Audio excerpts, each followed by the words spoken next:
On Halloween night, the town of Maplewood glowed with jack-o'-lanterns, the streets alive with laughter and rustling autumn leaves. Children in spooky costumes roamed door to door, shouting, "Trick or treat." But behind all the fun lay a legend the adults rarely spoke of, about the pumpkin-headed demon, who appeared only at the stroke of midnight on Halloween. The legend said he was the spirit of a man burned alive by the townsfolk centuries ago. His head had turned into a flaming pumpkin, its hollow eyes glowing blood red. Each year, he returned to hunt those foolish enough to mock his existence. When he chose a victim, they vanished forever, leaving only a charred jack-o'-lantern on their doorstep.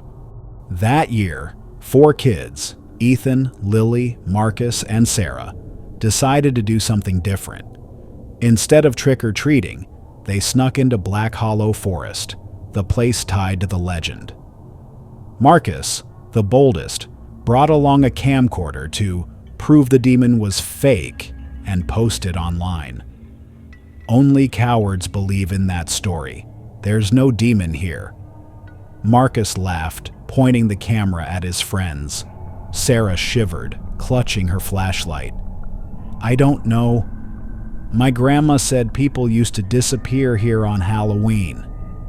Ethan and Lily pretended to stay calm, but their steps slowed as the wind howled through the barren branches, sounding like whispers from the dead. They stopped at a massive, gnarled tree with an old stone well beside it. Strange carvings of pumpkins with grotesque grins scarred the mossy stones. "This is it," Marcus exclaimed. "The place he shows up." Ethan swallowed hard. "Are you sure we should even be here?" Marcus smirked. "What's there to be scared of? Watch this." He pulled out a small knife, carving a jagged face into a pumpkin he'd brought along. Striking a match, he lit it from within. The flame flickered across their pale faces. "Pumpkin-headed demon, if you're real, show yourself," Marcus shouted into the night. For a moment, silence. Then, deep in the forest, came the sound of heavy footsteps. Thud, thud, thud. Each step made the ground tremble and the leaves shiver. Sarah clutched Lily's arm. "Something's coming." A freezing gust snuffed out the flame inside the pumpkin. Darkness swallowed them whole. Sarah's flashlight flickered, and in its beam, they saw him. A towering figure loomed from the shadows, its head a blazing jack-o'-lantern, smoke curling from the jagged mouth. 2 burning coals glowed where eyes should be. In its hands gleamed a rusted, wicked scythe. Ethan screamed, "Run!" They bolted into the trees, branches whipping their faces. Behind them, a guttural laugh echoed, deep and mocking, growing louder with every heartbeat.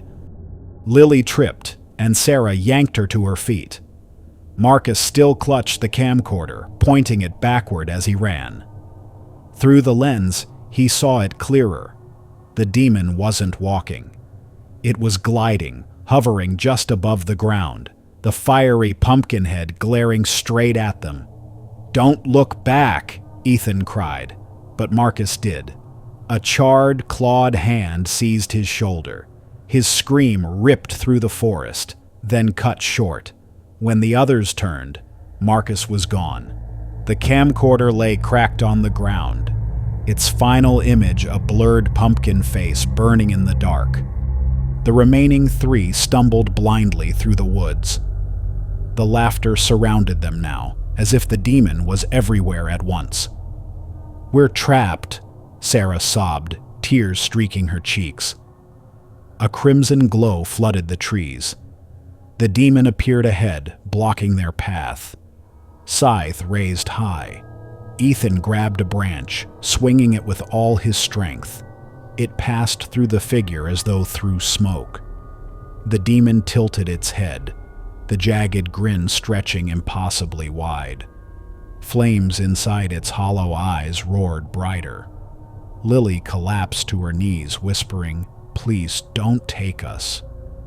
The demon leaned down, its burning pumpkin inches from her face. The stench of ash and smoke filled the air. A voice like earth splitting open rumbled, "You called me. And now, I am here."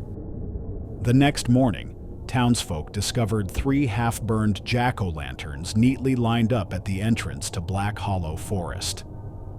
Marcus, Ethan, Lily, and Sarah were never seen again. The story spread quickly, but adults hushed their children, dismissing it as nonsense. Still, every Halloween night under the silver moon, people swore they heard a raspy laugh echoing from the woods and glimpsed the red glow of a jack-o'-lantern burning in the dark.